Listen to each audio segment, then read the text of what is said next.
guys, welcome back to Filmscination. I make movie recommendations, so basically for everyone, and I also dress up. So grab your snacks, press the subscribe button, and your drinks, and let's get started with the show.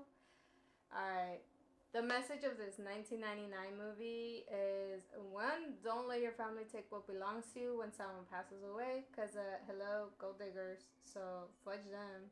Two, do not, I repeat, I do not go to a big mansion that looks scary as shit unless you don't want to get the best sleep of your life.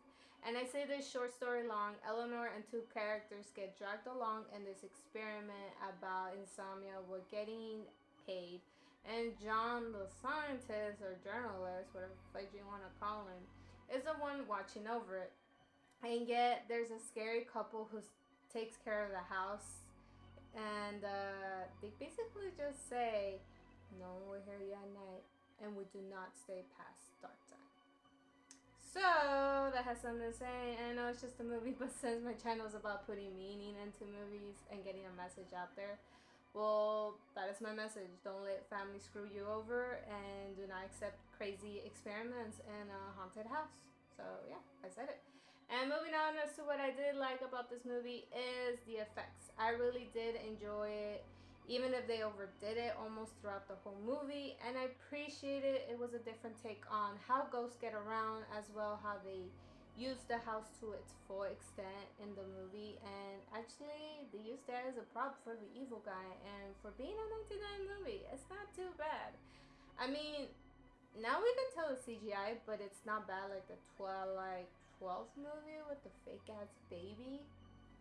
Anyway, to more as to what I did like is they did a good job of terrifying me personally, because I used to play a string instrument, and if you don't know what that is, that's basically like a guitar, cello, violin, bass, and so on. And there's a certain scene where the assistant in the beginning gets slapped by a string breaking by being pulled too tight. And yes, I've seen this movie several times throughout my small lifespan. And yeah, but anyways, back to what I was saying. The movie shows you what will happen throughout the movie, so I like that. And let me explain. Eleanor is getting a tour of the house, and we will see three things. We see someone die or be part of like the movie or something like that. And we have the chimney, the door of the purgatory, the hallways, and as well her rooms is a big part of it, so maybe four.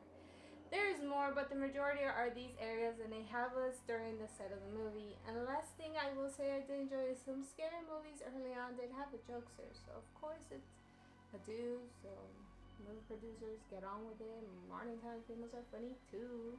I mean, I will admit it, but okay, let's get back to it.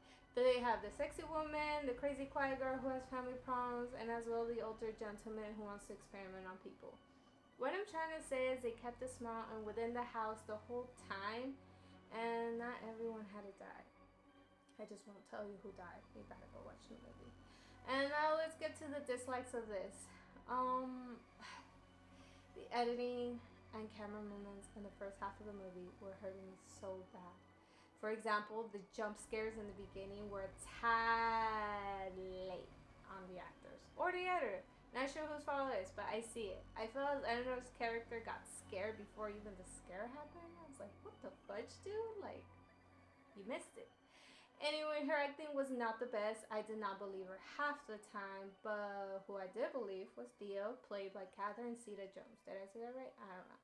And of course, most of us know her from Zorro films, but she pulled it off. But what bothered me was they were trying to portray a bi thing or lesbian thing the first half of the movie between Theo and Eleanor's relationship.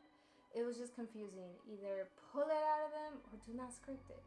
Now, for the way it was shot, there was a lot of pen movements which bothered me for the most part. I do not need to see the so-called terrified look faces on all the actors when one is telling a story. The dinner table is an example. It felt out of place, and I felt as the whole movie was just rushing half of the movie and just too many jump cuts. I will not blame the editor, because honestly, whatever they get from production is what they have to work with. And well, the actors weren't all bad, just might have been misguided a bit. And I don't know, moviegoers, I will say this, I am recommending this movie. Yes, I give it a thumbs up to the following people though. One, who do not judge movies for a living. Rotten Tomato critics, I'm calling you. 2, love a good cheesy old movie for Halloween season. And 3, and love to see Liam Neeson in another movie besides Taken, even though sometimes I was waiting for that phrase. I don't know the phrase, but you know what I'm talking about. But first, I am a professional actor or screenwriter. Comment down below to agree to disagree, like this video, and click the splashy sign, and I'll see you in the next show.